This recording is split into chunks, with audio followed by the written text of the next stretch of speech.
नमस्कार। आज हम फोनोन्स के बारे में चर्चा करेंगे। फिगर में आप एक इनफाइनाइट एक्सटेंशन की मोनो एटॉमिक लीनियर लैटिस देख रहे हैं। इन एटम्स के बीच का डिस्टेंस a है। इससे पहले के वीडियोस में हमने बात की थी कि जब इसमें कोई वेव प्रोपेगेट होती है तो एटम्स अपने मीन पोजीशन के अलोंग हार्मोनिक ऑसिलेशंस करते हैं, जिनकी फ्रीक्वेंसी ओमेगा और वेव वेक्टर क्यू में के बीच में ये रिलेशन होता है, जिसे डिस्पर्शन रिलेशन कहते हैं। यदि हम इसको फर्स्ट ब्रिलियंट जोन में प्लॉट करें तो हमें इस तरह का डिस्पर्शन कर्व प्राप्त होता है। तो जब कोई वेव लैटिस में प्रोपेगेट हो रही है तो एटम्स सेम फ्रीक्वेंसी से अपने मीन पोजीशन के अलोंग वाइब्रेट करते हैं। कहने का मतलब ये है कि ऐसा नहीं है कि एटम्स एक दूसरे से इंडिपेंडेंट होकर ऑसिलेशन कर रहे हैं, बल्कि इनका जो ऑसिलेशन है वो सेम फ्रीक्वेंसी से होता है और एक दूसरे से इंटरलिंक्ड होता है। इसे नॉर्मल मोड ऑफ वाइब्रेशन कहते हैं। इसे हम एक एग्जाम्पल से, जो कि हम 12th में पढ़ चुके हैं, स्प्रिंग के वाइब्रेशन से समझ सकते हैं। ये एक स्प्रिंग है जो कि दोनों तरफ लॉक्ड है। इसमें आपने पढ़ा है कि कई तरह से हम वाइब्रेशन प्रोड्यूस कर सकते हैं, जैसे फॉर एग्जांपल ये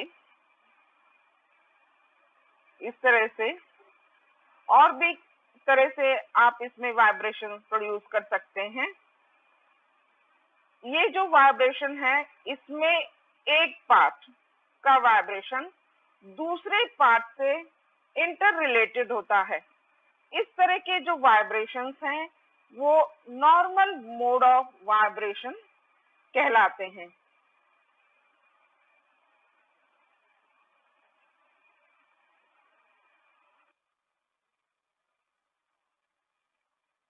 हम जानते हैं, लेकिन स्प्रिंग में और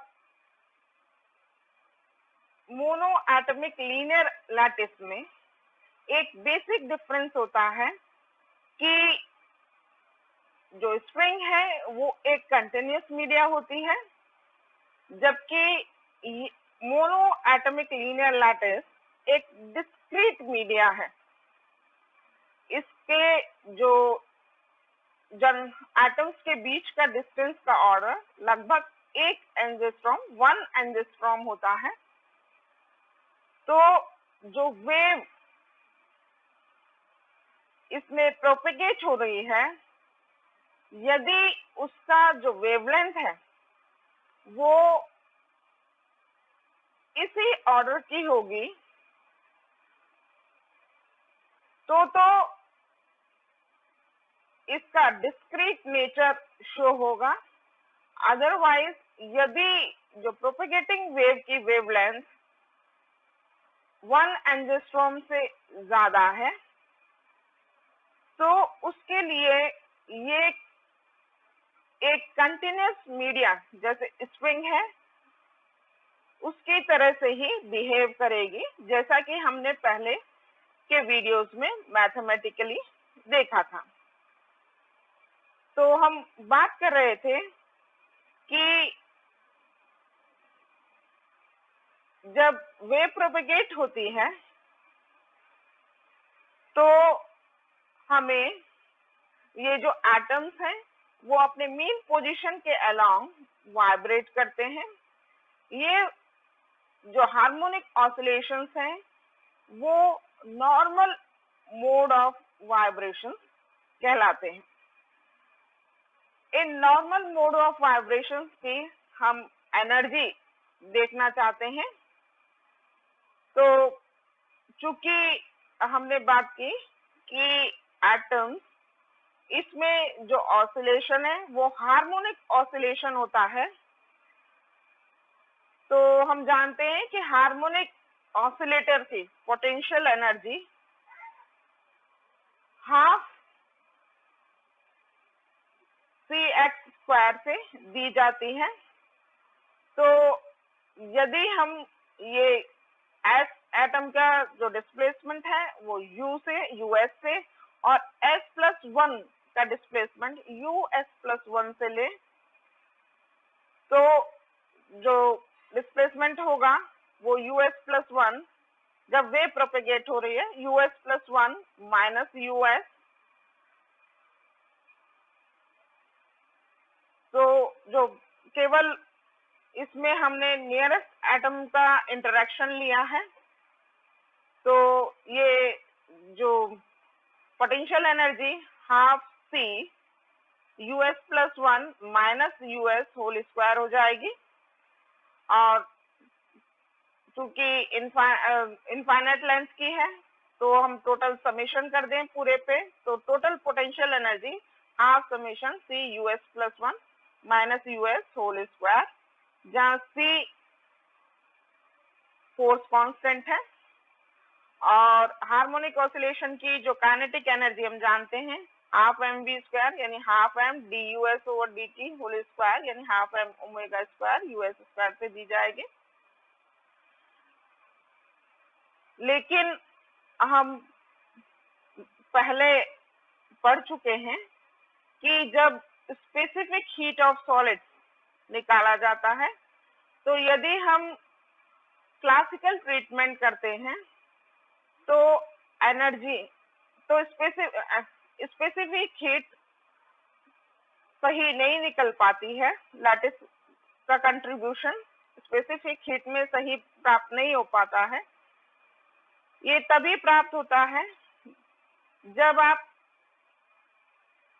जो एटम्स, जो ऑसिलेशंस को क्वांटाइज्ड लें, और चूंकि हार्मोनिक ऑसिलेशन है तो energy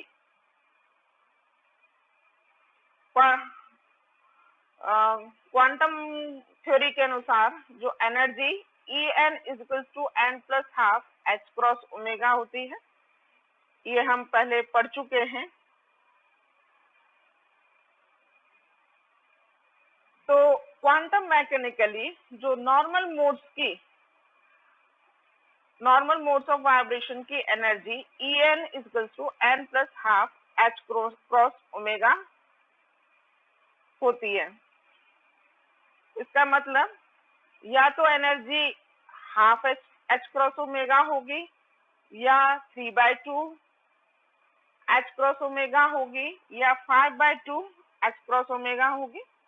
That means that harmonic mode of vibration can take energy in the quanta of h×ω. This quanta is known as phonons. दूसरी तरह से कहें कि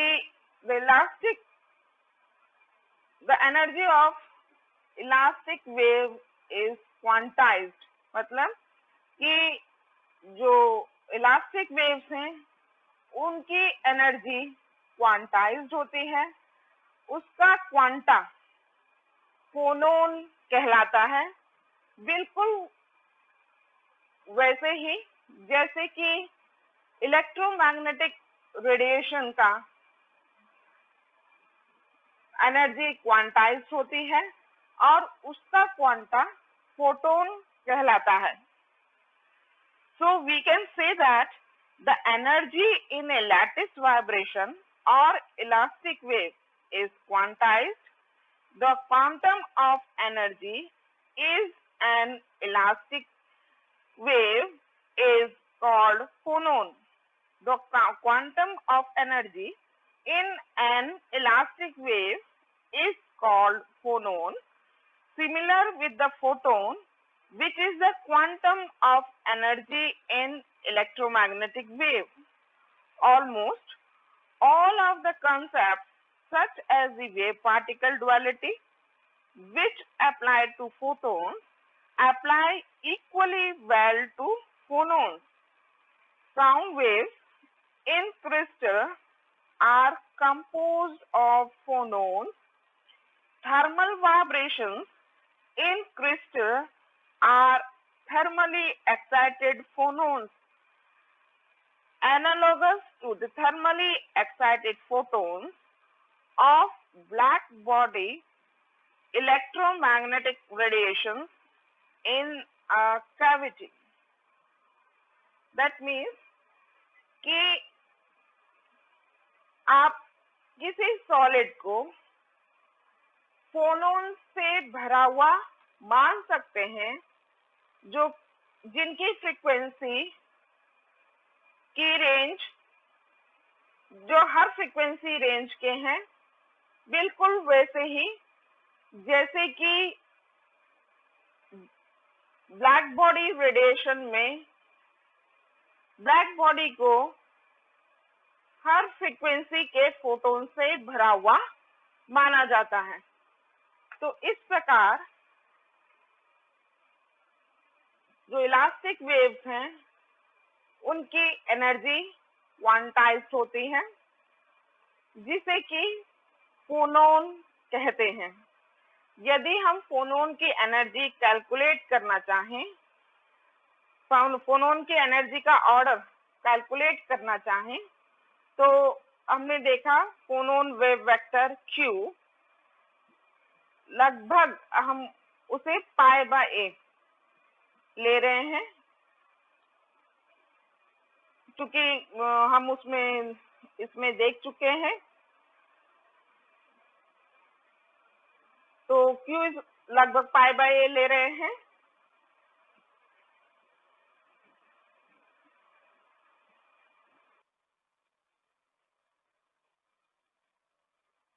जैसे इसमें हम Q लगभग पाई बाय ए का है, तो यहाँ पर हम लगभग इसे पाई बाय ए ले रहे हैं। तो ए हमने बात किया, ए इंटर एटॉमिक डिस्टेंस है, वो 1 एंजिस्ट्रॉम के लगभग होता है। तो ये 10 to the power of 10 pi metre inverse. और इससे पहले के वीडियोस में हमने बात की थी कि जब Q की वैल्यू कम होती है तो ओमेगा और Q में लीनियर रिलेशन होता है। तो आप ओमेगा इक्वल्स टू या constant, that constant is v, velocity Q into Q। और वेलोसिटी हमने बात की थी, ये साउंड वेलोसिटी होती है। तो v साउंड और Q की जगह हम पाई बाय ए रख दें। और जो वेलोसिटी ऑफ साउंड सॉलिड में 10 to the power of 3 metre पर सेकेंड होती है, तो हमने v की जगह 10 to the power of 3 रखा है। और पाई, ये पाई और ये पाई अपॉन ए की value 10 to the power of 10 pi. तो यहाँ ये तो आपकी साउंड की वैल्यू हो गई, साउंड की वेलोसिटी हो गई 10 to the power of 3 metre पर सेकेंड, और ये pi by A 10 to the power of 10 पाई यहाँ पर हमने रख दिया है। तो ये लगभग 10 to the power of 13 से 10 to the power of 14 radian पर सेकेंड आती है। एक बार आप वापस से देख लीजिए कि Q लगभग हमने पाई बाय ए ले लें अगर, तो इसके वैल्यूज अगर पुट अप करें तो A 1 एंजिस्ट्रॉम है, दैट मीन्स कि 10 to the power of -10 metre. तो ऊपर ले जाएंगे तो 10 to the power of 10 pi this pi, तो 10 to the power of 10 pi metre inverse. और जब Q की वैल्यू काफी कम होती है तो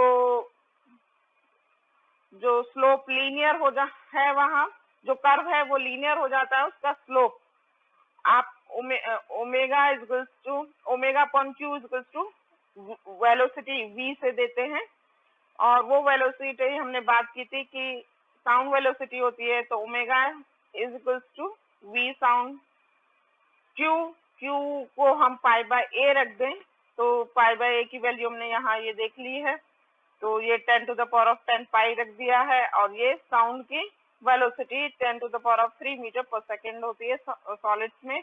तो यदि तो ये आपका निकल जाएगा, लगभग जो फ्रीक्वेंसी है फोनोन की वो 10 टू द 13 से लेके 10 टू द पावर 14 रेडियन पर सेकेंड होती है।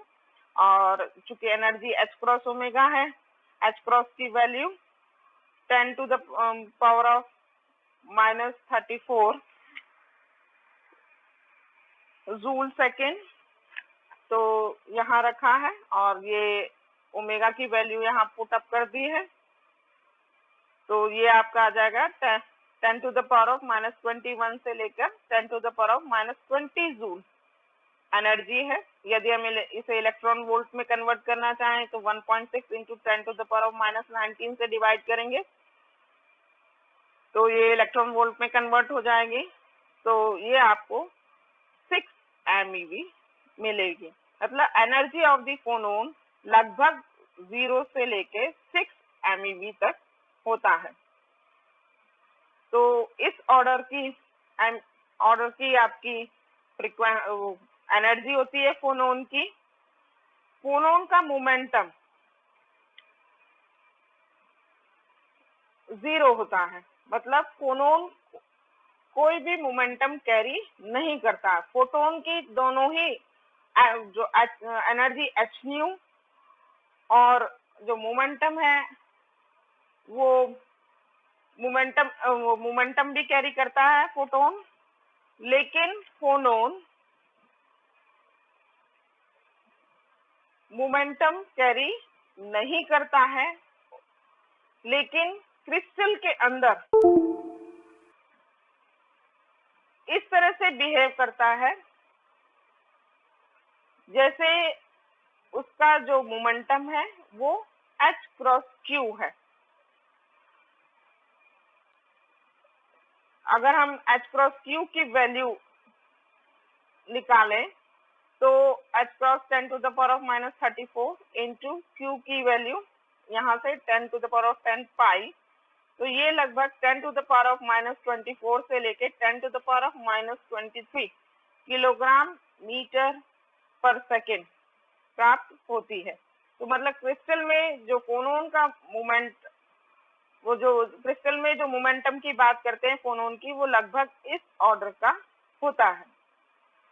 तो फोटोन की दोनों एनर्जी और मोमेंटम होता है, लेकिन फोनोन का